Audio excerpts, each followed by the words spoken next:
विधानसभा निवडणुकीवेळी देवेंद्र फडणवीसांनी शेतकऱ्यांचा सातबारा सरसकट कोरा करण्याचं आश्वासन दिलं होतं, पण सत्तेत आल्यावर शेतकरी कर्जमाफीबाबत निर्णय झालेला नाहीये।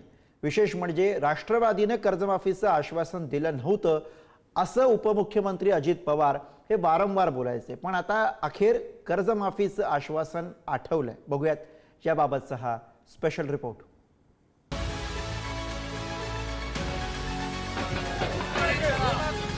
सरकार आलं की आमच्या शेतकऱ्यांना पूर्ण कर्जमाफी आपण देणार आहोत। शेतकऱ्यांचा सातबारा करूया कोरा कोरा कोरा। कुणी दिलं? राजू शेट्टी म्हणताय विधानसभा निवडणुकीच्या वेळी मी दिलं महायुतीने दिलं। विधानसभा निवडणुकीवेळी महायुतीने शेतकऱ्यांसाठी कर्जमुक्तीची घोषणा केली, मात्र सत्तेत येताच अर्थमंत्री अजित पवार कर्जमाफीबाबत कानावर हात ठेवत होते। कर्जमाफीचं आश्वासन कुणी दिलं, मी दिलं का, असा प्रतिसवाल अजितदादा करायचे। मात्र अखेर अजित पवारांना शेतकरी कर्जमाफीचं आश्वासन आठवलं। कर्जमाफी आमच्या जाहीरनाम्यात होती, योग्य वेळ आल्यावर कर्जमाफी होणार असं अजितदादांनी म्हटलंय। दादा, शेतकरी कर्जमाफीवर काय धोरण आहे? राजू शेट्टी आक्रमक झालेले आहेत, त्याच्यावर ते जमत नाही तर मग निर्णय का घेतला? निर्णय घेतला? आश्वासन का दिलं? कुणी दिलं? राजू शेट्टी म्हणताय कुणी दिलं? विधानसभा निवडणुकीच्या वेळी मी दिलं महायुतीने दिलं। हे का आम्ही आमच्या जाहीरनाम्यामध्ये ते होतं। जाहीरनाम्यात पुढं 5 वर्ष आम्हाला निवडून द्या, आम्ही ही गोष्ट करू। आम्ही त्याच्यामध्ये ती गोष्ट करणार आहे, परंतु योग्य वेळ आल्यावर करणार आहे। आता आम्ही आमच्या लाडक्या बहिणीचं आमचं काम चाललेलं आहे। वीज माफी 20,000 कोटी रुपयाची वीज माफी कशाला म्हणतात 20,000 कोटी। आणि आत्ताही आम्ही शेतकऱ्यांना काय काय केंद्र सरकार राज्य सरकार सहकार्य करतंय किंवा मार्ग काढून देतंय ह्या सगळ्या गोष्टी सांगितलेल्या आहेत। आमच्या मुख्यमंत्र्यांनी सांगितलेलं आहे, उपमुख्यमंत्र्यांनी सांगितलेलं आहे, मी सांगतोय की योग्य वेळ आल्यावर आम्ही ते करू।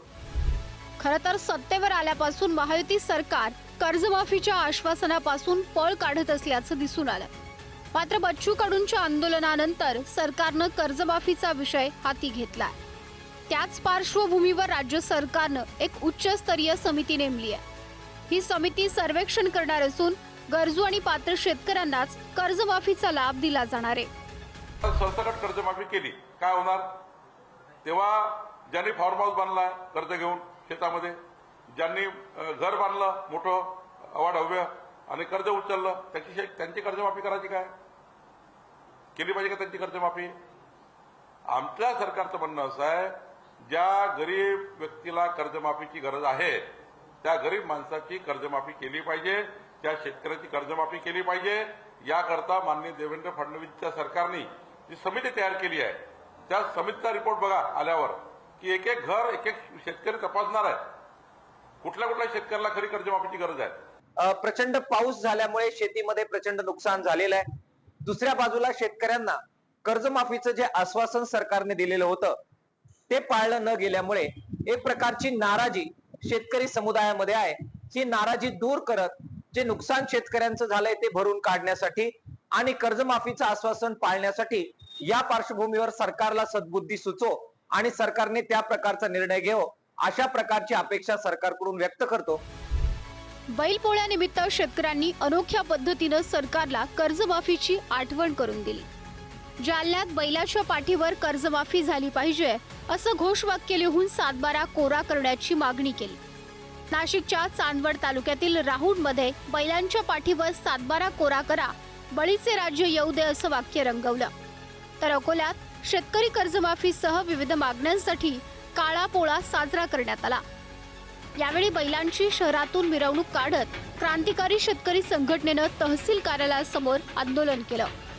मग आम्हाला तुम्ही दिलेल्या आश्वासनांचा विसर पडला, तो विसर पडू नये, त्याचा जागर तेवत राहावा म्हणून हे एक अभिनव आंदोलन आज इथं शेतकऱ्यांनी केलं। या तरुणांचं खऱ्या अर्थानं कौतुक केलं पाहिजे याच्यासाठी की आज सणासुदीच्या दिवसात सुद्धा सूचकता सरकारला कशी द्यावी तर अशी द्यावी, 7-12 कोरा करा, कोरा करा। कोण म्हणतंय 7-12? तुम्हीच सांगितलं होतं कोरा करणार, तो कोरा करत नाही।